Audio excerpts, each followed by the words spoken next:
உனக்கு என்ன தெரியும்? உனக்கு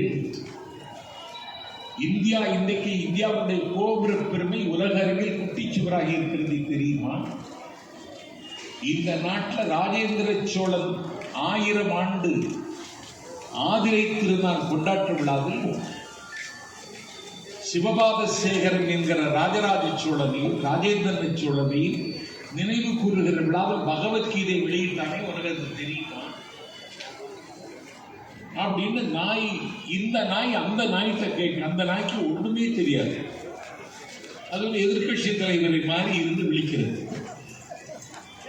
இல்ல உங்க கூட வருவதுக்கு எனக்கு ஆசை தான், நானும் இந்த சிறை உடைச்சிட்டு வந்துருந்தேன்.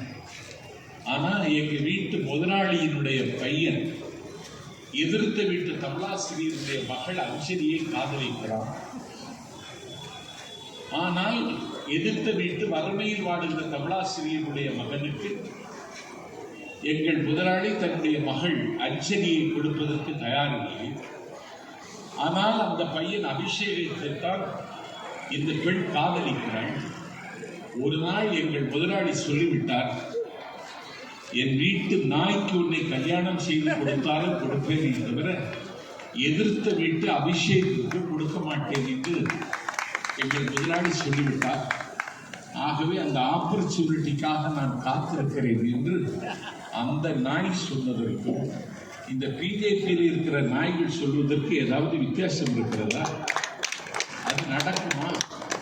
அது எப்படி நடக்காதோ அதுபோல் இதுவும் நடக்காது. ஆகவே நடந்து கொண்டிருக்கிற யுத்தம் இட் இஸ் கல்ச்சுரல் வார். இது ஒரு கலாச்சார யுத்தம். எதையும் செய்ய முடியும் என்பதற்கு அவர்கள் இன்றைக்கு பெரிய திட்டம் வைத்திருக்கிறார்கள். இந்த திட்டத்தை தகர்த்து விட்டு கரைமட்டமாக்க இருக்கிறது. அதற்கெல்லாம் கலைஞருடைய பேரை உச்சரிக்கிறோம், அவருடைய நினைவு நாளை நேசிக்கிறோம். என்றால் எந்த நேரத்திலும் தமிழில் உச்சரிக்கிற கலைஞர். ஒரே ஒரு செய்தியை சொல்லிட்டு நான் முடிக்கிறேன். 1986 ஒரு சொற்பொழிவாளர் ஆக வேண்டும் என்ற கனவு ஒரு தேசாவியாக இந்த வீட்டிலிருந்து நான் புறப்பட்டு வருகிறது. திண்டிவனத்துக்கு கிட்டே நான் பயணிக்க தேர்வு வருகிறது. மின்சாரத்தில் கொடிகள் அலங்கரிக்கப்படுகின்றன. கலைஞருடைய உயிர் காபத்தில் கோபத்தின் உச்சிக்கு போனார்கள் தொண்டர்கள். அதற்கு பிறகு மேடையில் பேசியவருடைய பேச்சிலே அனலும் கனலும் கொதித்தது. ஒரு எதிரிலே நாற்காலி போட்டு ஜெயின் உட்கார்ந்து இருப்பது மாதிரி கவியரசர் பொன்னிவளவன் உட்கார்ந்திருந்தார். அவர் தன்னை மேடைக்கு அழைப்பார் என்று அவர் எதிர்பார்க்கவில்லை. ஆனால் பொன்னிவளவனை அழைத்தார் டி.ஆர். பாலு.